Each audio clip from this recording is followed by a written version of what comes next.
Hello friends, Radhe Radhe. कैसे आप सब? उम्मीद है आप सब स्वस्थ होंगे और मस्त होंगे। तो चलिए मिलते हैं एक नई कहानी के साथ, जिसका नाम है राजा का न्याय। पहाड़ियों के उस पार सुंदरबन नाम का एक जंगल था। सर्दी का मौसम आते ही सुंदरबन के सभी जानवर चिंतित हो जाते, यह सोचकर कि अब बर्फ गिरेगी और तो हमारा जीना मुश्किल हो जाएगा।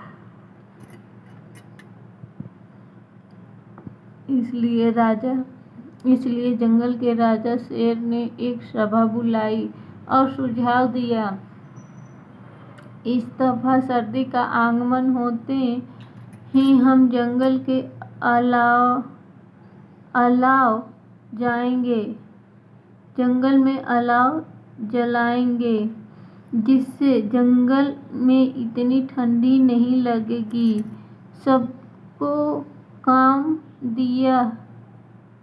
चमकी लोमड़ी ने आग जलाने का काम सौंपा गया, तो चुन्नी बंदरिया को लकड़ी लाने का।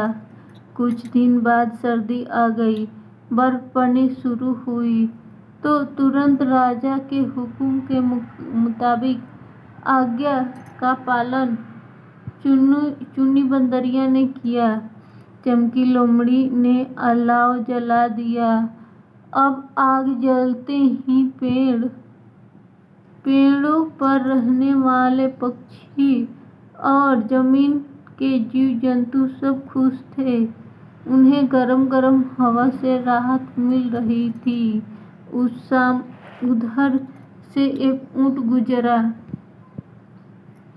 उसने जब गरम जंगल देखा तो वह बड़े आराम से चलते अलाव के पास लेट गया। तभी चमकी लोमड़ी की नजर उस पर पड़ी।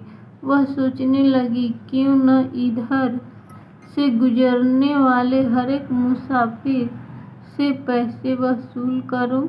बस यह सोचकर उसने पहले ऊंट से रकम वसूली और बोली, अब तुम यहाँ रह सकते हो। इसके बाद जो भी जीव जंतु उधर से गुजरता, उससे पहले चमकी लोमड़ी को टैक्स देना पड़ता। चुन्नी बंदरिया ने चमकी लोमड़ी की यह हरकत देखी और तुरंत राजा से शिकायत कर दी। चमकी को दरबार में पेश होना पड़ा। उससे ऐसा फिर कभी न करने का भरोसा दिलाने की बहुत कोशिश की, लेकिन राजा ने इसे नहीं माना। राजा ने कहा, दंड देने का अर्थ अपराधी को प्रायश्चित करने का अवसर देना होता है। यदि अपराधी अपनी गलती मानता है तो उसे दंड भी स्वीकार करना चाहिए, तभी गलती की पूर्ण स्वीकृति होती है। राजा ने चमकी को सुंदरबन से निकाल जाने का हुक्म दिया। बेचारी चमकी लोमड़ी रोती धोती अपना सामान लिए सुंदरबन से जाने के लिए जैसे ही निकली, चुन्नी बंदरिया ने उसे देखकर बोली, बुद्धिमानी यह है कि हर एक उन जिम्मेदारियों की रक्षा करे जो उसके ऊपर डाली गई हैं, और उन चीज़ों को छोड़ दे जो जिम्मेदारी में नहीं आती हैं। तो फ्रेंड्स, कैसी लगी कहानी? अच्छी लगी तो लाइक करें, चैनल को सब्सक्राइब करें।